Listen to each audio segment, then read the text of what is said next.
اللهم إنك عفو تحب العفو فاعف عنا. عن أنس بن مالك رضي الله عنه عن النبي صلى الله عليه وسلم قال: إن لله تعالى أهلين من الناس.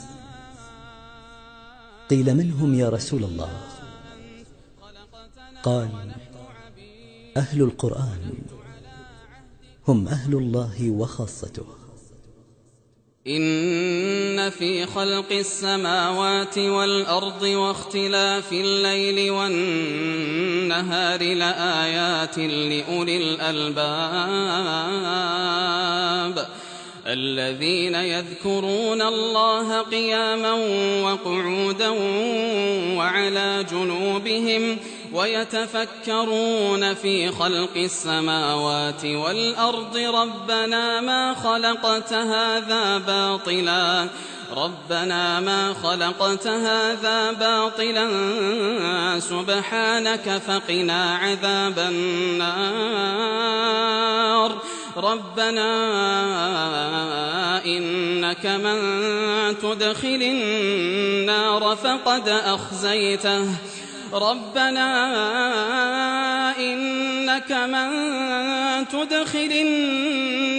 فقد أخزيته. وما للظالمين من أنصار. ربنا إننا سمعنا مناديا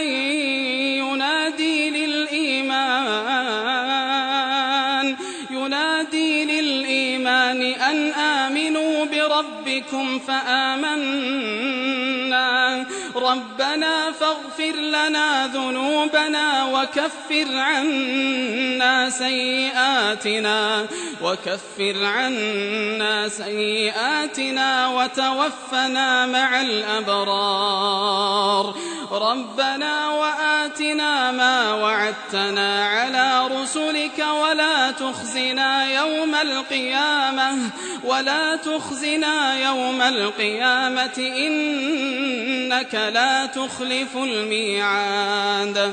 فاستجاب لهم ربهم أني لا أضيع عمل عامل منكم من ذكر أو أنثى بعضكم من بعض. فالذين هاجروا وأخرجوا من ديارهم وأوذوا في سبيلي وقاتلوا وقتلوا لأكفرن عنهم سيئاتهم ولأدخلنهم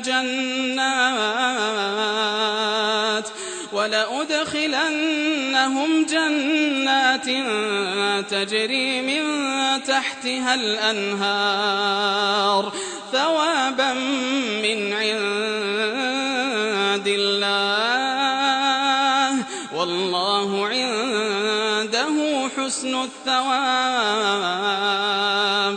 لا يغرنك تقلب الذين كفروا في البلاد. متاع قليل ثم مأواهم جهنم وبئس المهاد. لكن الذين اتقوا ربهم لهم جنات تجري من تحتها الأنهار خالدين فيها نزلا من عند الله وما عند الله خير للأبرار. وإن من أهل الكتاب لمن يؤمن بالله وما أنزل إليكم وما أنزل إليهم خاشعين لله لا يشترون بآيات الله ثمنا قليلا أولئك لهم أجرهم عند ربهم إن الله سريع الحساب. يا أيها